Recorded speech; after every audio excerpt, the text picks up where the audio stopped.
We are coming to our last but not the least speaker for today. This is Dr. Marcis Gasuns, who is an indologist-linguist, member of the Union of Writers of Russia and the Society of Orientalists of Russia, and he is a permanent secretary of the Sanskrit Zealots Society since 2005. He has published up to 20 books in the Bibliotheca Sanscritica series since 2011. He is an editor of Indological literature in Russia, Germany, and India, and has been teaching Sanskrit since 2007 at Novosibirsk State University and founded the parallel Sanskrit-Russian Corpus in 2013. He is the head of the lexicographic team in the Cologne Digital Sanskrit Dictionaries and the Sanskrit Computational Linguistics workshop since 2014. So since 2022, he has also been leading workshops on Devanagari calligraphy, and he is going to enlighten us on the news about the first complete translation of Valmiki Ramayana into Russian language. And I hope he is going to speak in English. Sure. Thank you. I welcome you. I hope that I'll keep it short because I'm the last one. My topic is the first complete Russian translation of Ramayana. There has never been a full Russian translation before, and I would want to start it with the shortest possible edition of Ramayana available. Adau Ramatapovanabhigamanam Hatva Murgam Kanchanam Vaidehi Haranam Jatayumaranam Sugriva Sambhashanam Vadini Grahanam Samudrataranam Lankapuri Dahanam Paschadravana Kumbhakarnahananam Etadhiramayanam. So the whole of the Ramayana is in this Shardula Vikritita. So we can end my presentation because everything else will be a commentary on this shloka, which consists of less than 80 syllables. Why should I have an opinion on the Ramayana? Since 2019, I have been guiding a team of Ramayana enthusiasts preparing both digital and paper editions of a new full Ramayana in Russian. So I've been popularizing Sanskrit since the last 20 years.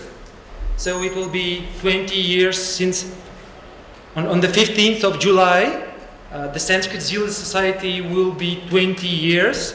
So that's a big part of my life. As Maxim said, I'm a Sanskrit book printer. I've printed 17 books on Sanskrit in Russian and edited a few more. And I've been a Sanskrit teacher. So today, one of my best students, Anatoly, has his birthday. So this day is not just about Holi, it is about my student, who is one of the most loyal student I ever had. So he dedicates on an everyday basis time to the Ramayana, to the Mahabharata, to the Rig Veda and the Atharva Veda. So, and I have had 50 groups of students as of today. How did it all started? So, as Professor Srebrny noted down, Pavel Grinzer did not finish the intended full translation of the Russian Ramayana. So, but it is interesting to note that the series in which the book was printed is the most academically highly um, looked at in Russia, and it launched in 1948. It's called The Literary Monuments, and the very first book, there are 760 books as of now printed, and the very first book was a book on India. So just to understand that India is not just some other region for Russia. It never was. And so the first one is Afanasy Nikitin's Travelogue, the very first one. The seventh one was the beginning of the full academic translation of the Mahabharata. So it was 1950, the year the Mahabharata translation started. The full translation of the Mahabharata in Russian is not yet over. As Professor Srebrini noted, we have to grow young students, young people with a burning heart who will want to dedicate their life to the hardest volumes of Mahabharata, the philosophical ones. So the ones that are not translated are the ones which contain a lot of philosophy. So you have to be advanced not only in the understanding of the language or the mythology, but you also have to understand philosophy, which means you have to be of the both worlds, of the linguistic and the philosophy world. So many years ago, Tatiana Yakovlevna Yelizarenkova, she received for a review Moksha Dharma. So Röhrig gave it to her and said, "Can you comment it?" And she was young by that time, and still she was like one of the few persons who could actually understand what is there. And she was fair to say that I don't understand a thing because I'm a linguist. A linguist cannot understand philosophy usually. So the point is, we need to have people who have these two words united. And number 549 in that list is the beginning of the Ramayana. So only in 2006. So Mahabharata started in 1950. It's not yet over. And Ramayana started in 26. And we're only getting closer. So both of the Itihasas have not yet been fully translated to Russian. That's how they look, those green volumes. And I'm showing you one of them. So I hope that in year 2025, we will be able to publish the first and second volume, a new edition, so everyone could buy the very first 3 volumes of the Ramayana. And I hope that Professor Srebrini finds his inner strength and moves the 4th volume, so we have a chance in 3 to 4 years from now print, at least prepare the 5th and the 6th volumes out of 7 of Ramayana.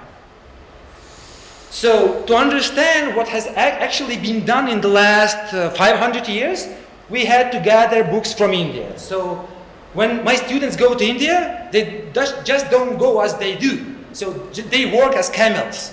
So they get their books from them, mostly on Ramayana, and they get to Russia. So we explore everything we can find in India. As Professor Srebrini has noted, I believe that Indian literature is the soft power in Russia that is underestimated. I believe that there are some things overestimated and some have been left underestimated. So I believe that philosophy and literature are those. Because there are most Buddhist studies in China, they're in India these days. I would want things to start slowly changing. I would want to really see that we have an interest actually in the Ramayana, not just like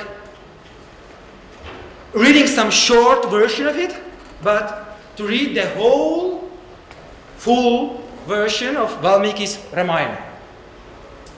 I believe that time has come and India wakes up from its sleep. And one of the things we should try to make together is Ramayana. And I believe if we manage to finish the full Russian translation of the Ramayana, we can think of the full translation of the Mahabharata. Do Russians read Ramayana? How one could know that? I do, because I am the admin of all the groups that are related to the itihasas in the Russian internet. So I know that in the last 4 months, there have been almost 18,000 subscribers who have read Ramayana or Mahabharata. And I must say that Mahabharata is 10 times more popular in Russia than Mahabharata is 10 times more popular than Ramayana. And Mahabharata is popular. I would say it's really, really popular. I would propose because of the movies, I suppose. Maybe not. Where do students of Sanskrit encounter Ramayana? So there are two most widely circulated books. One of them is the Frisch Reader from 1954. It was printed in Prague, but it was widely available in Russia, in the Soviet Union. And it actually contains not only the text, but a dictionary compiled for the student's translation of the Sundarakanda. So this is actually the first sample of diving deep enough into Ramayana. And the second one is the 34th lesson in the most widely used Sanskrit textbook in Russian. So you see, we have this Rama Vivaha, and everyone knows Rama from this book. It's printed more than 40,000 times, so it's quite popular in Russia. So I must say that I believe that one day Moscow will become the capital of Sanskrit in the world, not in the Russia. It already is in Russia, but it might one day be the capital of the Sanskrit or the world. There are not only a single edition of the Ramayana. So when I say Ramayana, I always mean the Valmiki's Ramayana. When Maxim will say Ramayana, what will he mean? Ramacharitmanas. Yes, so we are different. That means like when he says Ramayana, I say, okay, again your Ramayana. And when I say like my Ramayana, he's like, okay, Valmiki. So what else can I expect from you, right? So we are different. And actually, I believe that the Russian translation is quite good. I mean, I still believe the Devanagari translation is good. Unlike most of our colleagues, I rather agree that it's good. Right. So, I'm a fan of it. So this gap is filled, and Valmiki is not. So the first one, the Sankshipta one, in my miserable recitation, I gave to you. So it's in the Shatula Vikridita. We have Ramo Danta, which is in 209 shlokas. So we have a plan of printing it this year. That's a shorter than the big version. It will be with images, with illustrations. I will show you that. So then we have Ramo Pakyana in the Vanaparva. That was translated like 40 years ago and printed.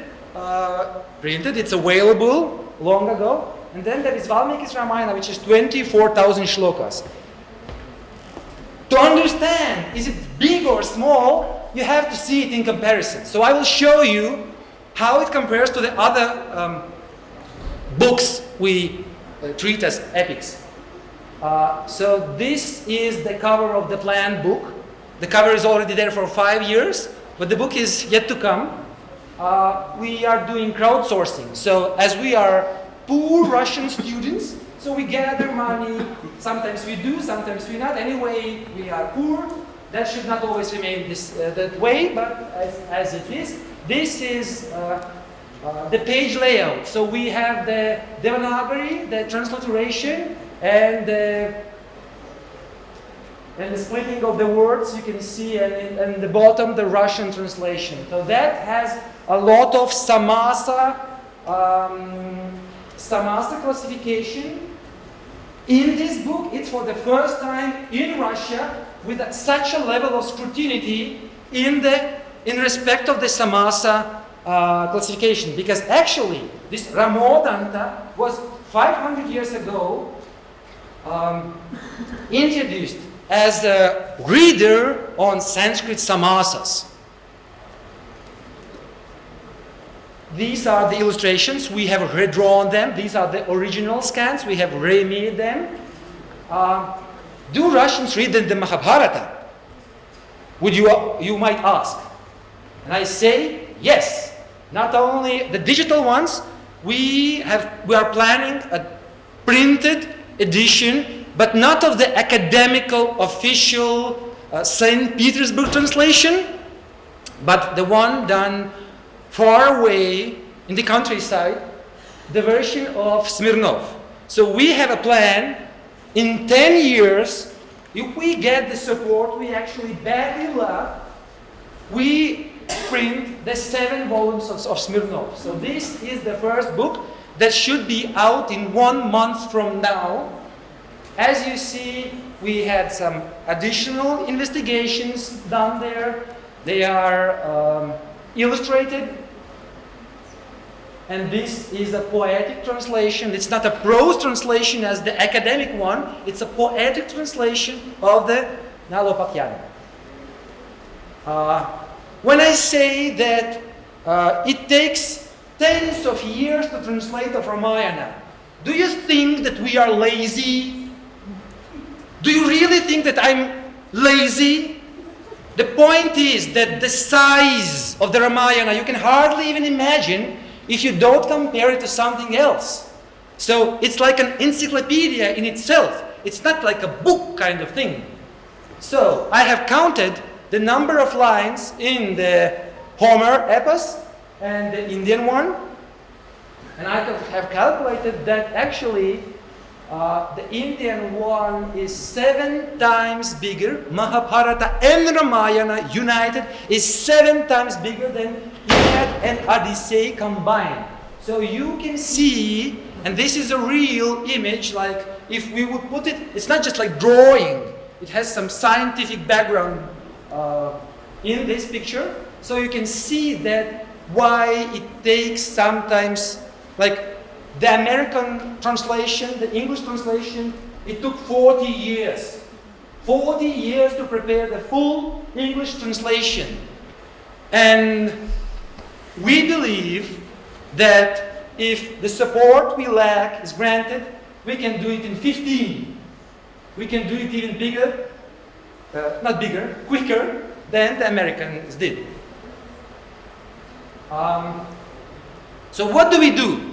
And there are several, like I would say 2 directions in which we move.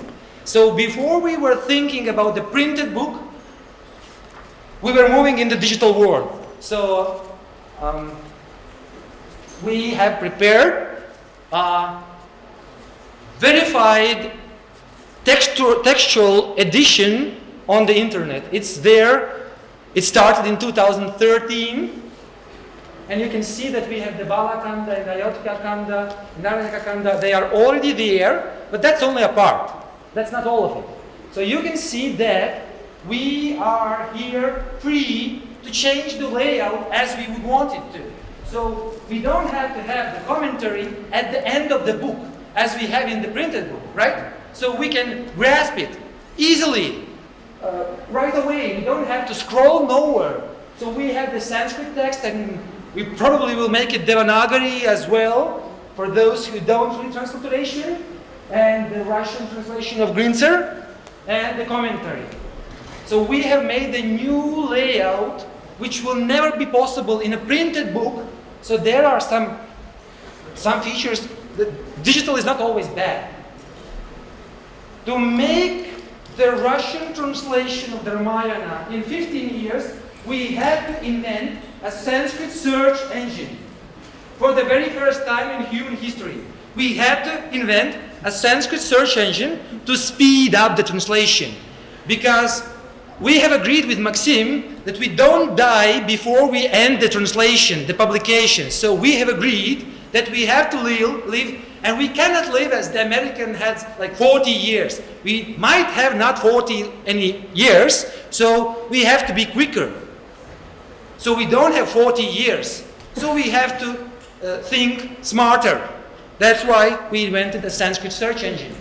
And this is the result for like Jala, and you see that the 5th book of the Ramayana, which you are not even aware exists in a Russian translation, it does in our search engine. To make it possible, a lot of pain and blood is put into it. I don't have enough blood on my own. So I ask my students, would you want to share some blood with me? And they do. So there is a movie that shows exactly what we are doing, and if you've not seen, I would recommend to watch it, The Professor and the Madman. I don't know who am I, but anyway, this movie reflects every single thing we do. So, students of mine, students of my students, they come together and we can move the mountains. If the mountains don't come to us, we'll move them where we need them. That takes a lot of pain. It's been 11 years of hard working, but the result is, I would say, mesmerizing. Also, we had to digitize the Sanskrit dictionaries. So since 2014, I'm involved hardly in the digitization of the printed Sanskrit dictionaries. So there are 33 dictionaries on this website in Germany. And last month, we have added the first Sanskrit-Russian, English, Czech dictionary to it. So it already contains Russian. This website already has a Sanskrit-Russian dictionary that you can actually use as a Russian Sanskrit dictionary. And it contains 8,200 words. You might ask, is it enough? And I would say, yes, 8,000 words is more than enough for everything you need if we speak about Ramayana. There are not much more than 10,000 words in it. So actually, it's not the size of the dictionary that matters, but the level of the lexicographer, the level of his knowledge that matters. So we have a lot of people. This is just a small list of those people involved. So around 50 people for 5 years have not seen the light of day, and we're working to make this dream possible. So I even have made a way to search not the transliteration as we know, the scientific one. You can actually enter the word in the Russian spelling, which is mostly wrong, but the system will actually try to understand what did you mean. So we are trying to make this knowledge in the books from the middle of the 19th century available to the Russian students as well. In 2013, this was where it all began, the Rig Veda. So on a single page, the Sanskrit text, the transliteration, the Russian translation, the English translation, and the German translation are side by side, and this was done like 11 years ago. This was where it all started. And this is the back end. So sometimes, mostly you see the front end, but there are people in the back end who actually do the work. So I must say that here, right now, in this auditory, there are volunteers, and I would want to salute them, because I would not be able to do most of what I do if they wouldn't be there. And I see that they are really, really productive. And it's a pleasure to see. So we have those scans of the original southern edition of the Ramayana on which Grinzer relied. So we are making digital copies, electronical copies of the initial scans. Means on the internet, as I speak now, there is no full electronical text of this Parab edition which Grinzer relies on. So we are doing it on the both sides. on the Russian side and on the Sanskrit side. So, as I'm showing you, this is Grigori and this is not Ksenia, but this is me. But there are people here whom I would like to say thanks because they make my dream come true. So the Ramayana can be seen from home. I hope that the first 3 volumes in printed form and the digital version will be like forever free and available. What else do we do other than digital? We have the print version, and this is the book I spoke already. This is the new edition, a second edition of the first and the second volumes of the Ramayana. This is the title page. Actually, the original edition, it had a typo on the title page. It was not Ayodhya, it was Ayodhya. So there are 2 cities in India, Ayodhya and Ayodhya, and some of them live only on the title pages of books. Anyway, this is how it looks, the layout. It's as it was in the original. We have not changed it drastically. But the printing of the Ramayana is not just the translation, because almost 1/3 of the book, it consists of the commentaries. So this is where it actually gets hard. So as of now, we've done most of the translation of the 5th, and by May, we are nearing the end of the draft translation of the Yuddha Kanda.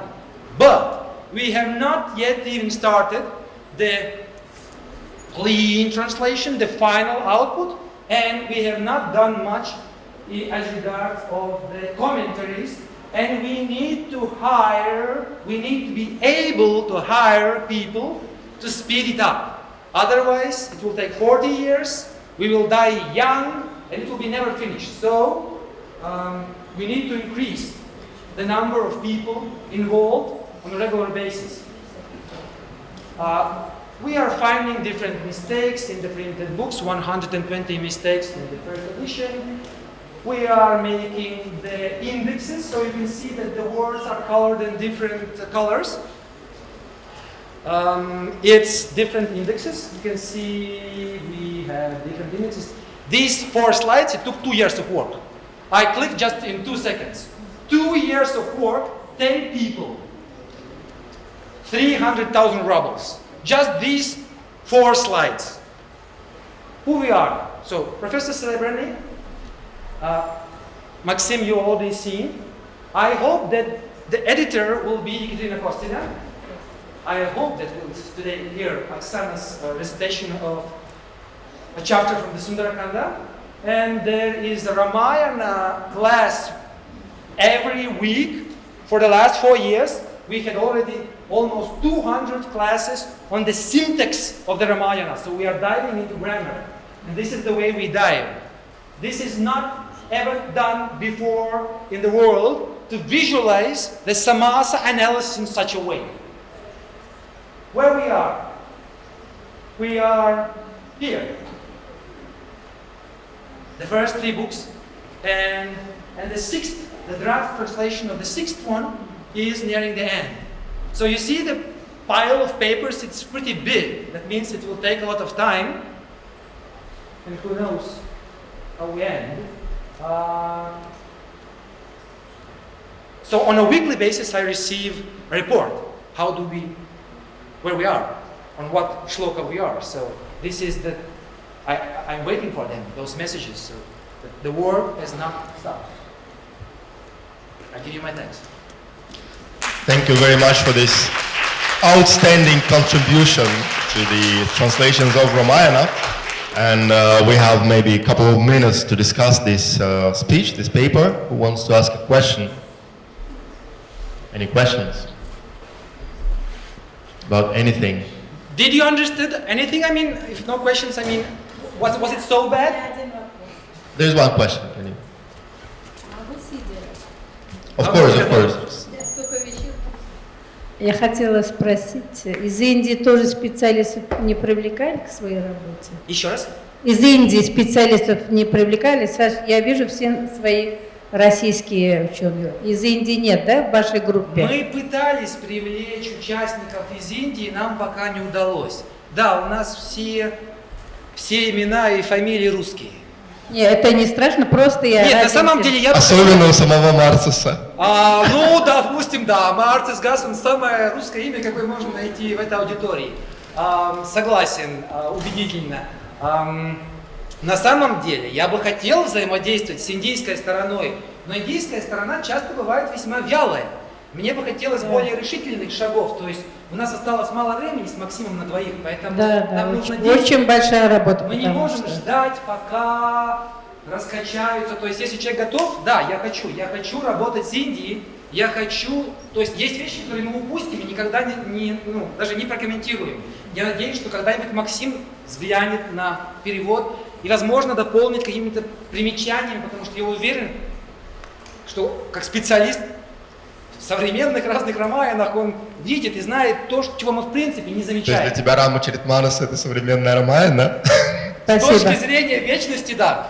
Okay, thank you very much.